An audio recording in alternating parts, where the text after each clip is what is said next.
আসসালামু আলাইকুম। জাহানারাস কিচেনে আপনাদের ওয়েলকাম। আর এই দেখুন গাছের শিম ফাড়িয়ে আনলাম। কত শিম, শুকনা শিম, সব শিম শুকাই গেছে গিয়া। কত শিম ফাড়িয়ে আনলাম। এখানে কিছুটা ধনিয়া পাতা লইছি আমি। ধনিয়া পাতারে কাটিয়া বাছিয়া পরিষ্কার করিয়া একটু জড়জড়া করি পানি জড়াইছি। এখন আমি এটারে ধনিয়া পাতার আচার বানাইম। আচার বানাইতে সময় দেওয়াই আমি সরিষার তেল দিয়ে দিলাম।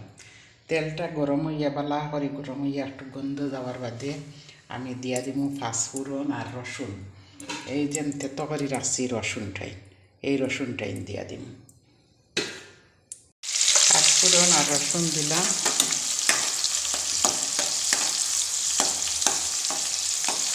একটু রসুনের কাঁচা গন্ধটা দাও। কিছুটা শুকনা মরিচ রে এরকম টুকরা করে ছাড়িয়ে দিলাম। দিয়ে দিলাম পরিমাণ মতন একটু লবণ। এখানে কিছুটা তেঁতুল রে দেখুন পেস্ট বানাইয়া রাখছি, বিচি টিচি ফালাইয়া সুন্দর করে একটু তেঁতুলের ফাটটা রাখছি। এটা আমি আচারও দিন একটু লো ফ্লেমে রসুনটারে একটু সুন্দর স্মেল হওয়ার লাগি বাজিয়া। লাল করা যাইতো না, লাল করতাম না, মোটামুটি একটা কাঁচা গন্ধ যাইতো। তখন দিয়া দিব তেঁতুলের খাটটা।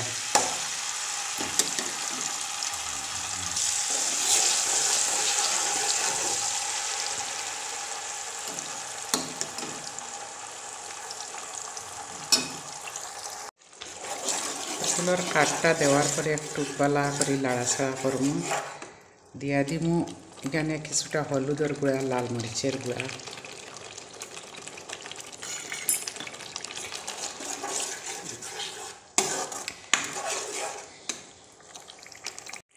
এখন আমি কিছুটা গুড় দিয়ে দিই। কেন কেউ চিনি দিতে পারেন, একটু মিষ্টিটা আর কি টক দিছি তো, মিষ্টিটা একটু ব্যালেন্স হওয়ার লাগে কিছুটা গুড় দিয়ে দিই।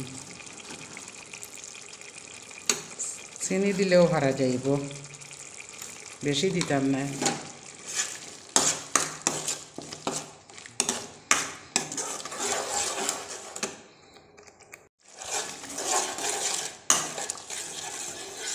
তেঁতুলের খাদ্যর মধ্যে একটু জল আছে, যার কারণে একটু বালা করি আমি বুনা টাইপ করমু, যাতে তেঁতুলের জলটা শুকাই যায়। আর এখানে আচারের মশলাটা বানিয়ে রাখছি, এটা সব করে দিম। এখন যে ধনিয়া পাতাটাই আমি রাখছি, এই ধনিয়া পাতাটাই দিয়ে দিম।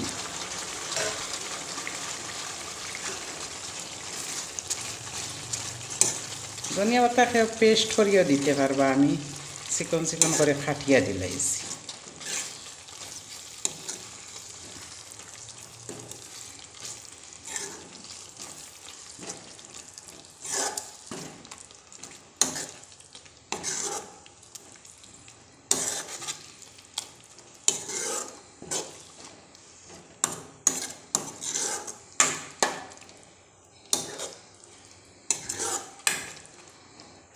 কিন্তু মনে রাখবা, কোনো দিন আমি এই আচারটা দিছি না, এই আচারটা আমি প্রথম দিই। আর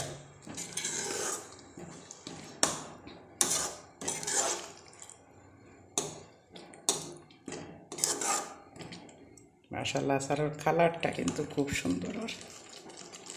এখন এই আচারের মশলাটা দিয়ে দিলাম।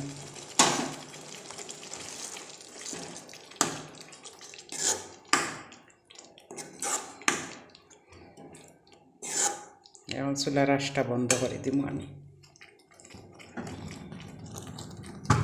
কিছুটা ভিনিগার এখন দিয়ে দিব, আচারটা যাতে ফ্রেশ থাকে।